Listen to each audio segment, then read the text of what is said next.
magpabalik at may ayusin tayong rice cooker na ang sira ay no power daw. Kaya atin ang ayusin at pagdala sa akin pala nito ay bukas na yung kanyang type sa likod. Makita natin na kanyang paa is kulang-kulang na. Kaya atin ang ayusin ang kanyang problema. Ang kaya naging sira nito ay kanyang thermal fuse, thermal fuse. Kanyang naging sira dahil di pantay yung pagkakalagay ng sinaing. Kaya nasira ang kanyang thermal fuse. Kaya atin ang ayusin.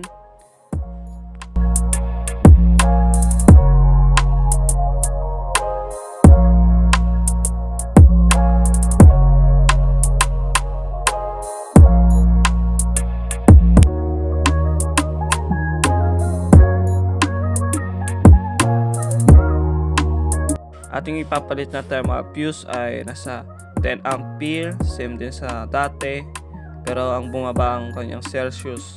Kaya ating alamin kung tatagal siya sa pababang Celsius, pero pagkakalam ko tatagal naman siya.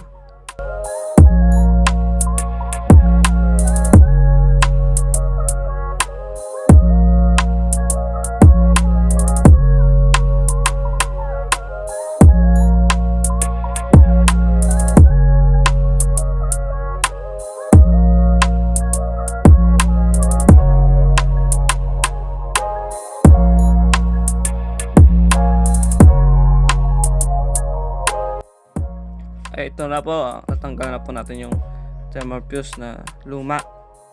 At ito po yung una kong testing dahil hindi pala pwede yung mataas na ampere sa aking pagkaka-search. Kasi ako ay nag-aral pa lang sa electronics, no? Naway ako yung gabayan at sabayan. Ayun, ikabit na natin yung bago na thermal fuse. Ito yung 10 amperes, 185 Celsius. Yung kanyang dati is nasa 216 Celsius lang. Pero okay na rin yan.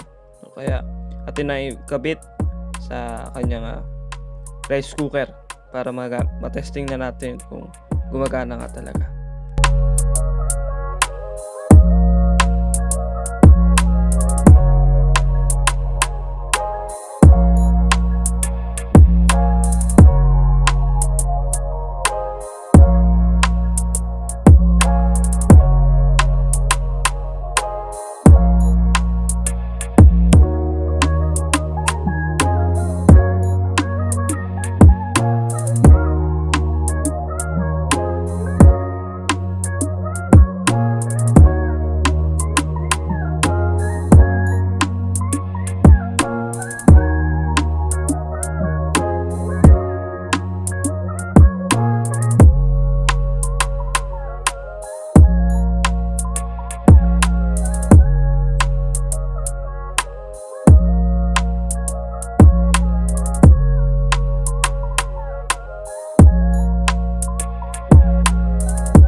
At ayun, atin na naikabit ang kanyang bagong thermal fuse at ating isara at atin nang i-testing kung talagang gumagana na.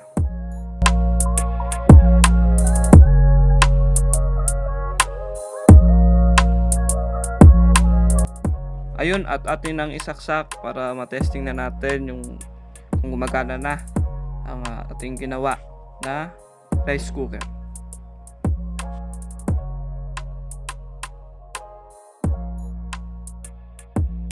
Ngayon, atin ang nakita na gumagana na ang rice cooker at ating testingin yung kanyang pag-init, kung umiinit pa siya. tinusok muna natin ng test probe ng tester. At mamaya ayun, atin na lang napagana at kanyang umiinit na yung rice cooker, no? Aking kinakapa dito na umiinit nga siya, no? Natapik-tapik para malaman natin kung talagang umiinit. Kaya ayun, umiinit siya, kaya okay.